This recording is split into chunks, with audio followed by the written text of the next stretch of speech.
छोटे से गांव में रामलाल नाम का एक गरीब किसान रहता था। उसके परिवार में उसकी पत्नी कमला और एक छोटा बेटा चंदू था।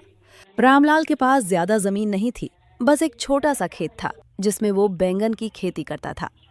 रामलाल को उम्मीद थी कि इस बार बैंगन की फसल अच्छी होगी और उसके घर की गरीबी थोड़ी कम हो जाएगी, लेकिन किस्मत को शायद कुछ और ही मंजूर था। सुबह का समय। कमला, सुनिए जी, घर में आटा भी बहुत कम बचा है। कमला, चिंता मत करो। अगर इस बार बैंगन की फसल अच्छी हुई तो सब ठीक हो जाएगा। चंदू दौड़ कर आता है। चंदू, बाबा मैं भी खेत चलूंगा। चलो बेटा, आज तुम भी देखो कैसे बैंगन उगते हैं।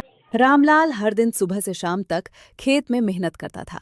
वो अपने बैंगन के पौधों को ऐसे संभालता था जैसे अपने बच्चों को संभालता हो।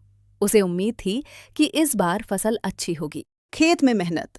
रामलाल पौधों में पानी देते हुए कहता है, बस भगवान इस बार फसल बचा लेना। चंदू कहता है, बाबा इतने सारे बैंगन होंगे तो हम अमीर हो जाएंगे। रामलाल हल्की मुस्कान के साथ, अमीर तो नहीं बेटा, लेकिन पेट भर खाना जरूर मिल जाएगा। मुसीबत की शुरुआत एक दिन खेत में कीड़े लग गए।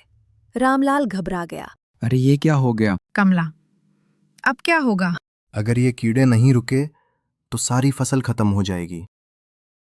रामलाल ने दवा खरीदने की कोशिश की, लेकिन उसके पास पैसे नहीं थे। उसने गांव के सेठ से मदद मांगी। सेठ जी, मुझे थोड़े पैसे दे दीजिए, मेरी फसल बच जाएगी।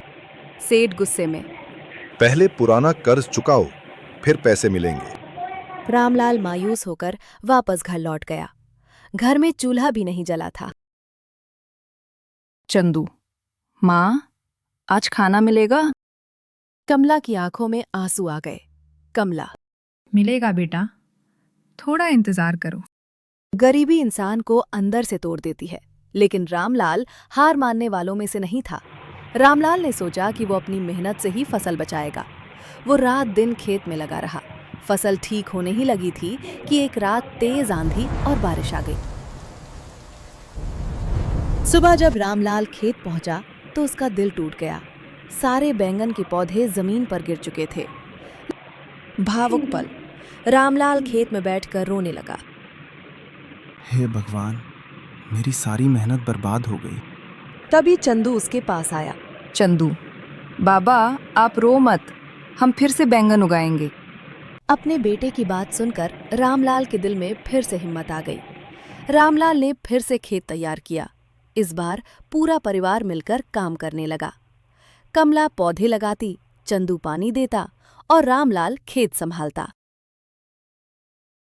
कुछ महीनों बाद खेत में सुंदर बैंगन लटक रहे थे। पूरा खेत बैंगन से भर गया। चंदू खुश होकर, बाबा देखो कितने सारे बैंगन। रामलाल, आंखों में खुशी के आंसू। आज हमारी मेहनत सफल हो गई। रामलाल ने बैंगन बेचकर अपना कर्ज चुकाया और अपने परिवार के लिए अच्छा घर बनाया। उस दिन रामलाल को समझ आया कि गरीबी इंसान को कमजोर नहीं बनाती। अगर हिम्मत हो तो वही गरीबी एक दिन ताकत बन जाती है। ऐसे ही इंटरेस्टिंग कहानी के लिए लाइक और सब्सक्राइब करो। धन्यवाद।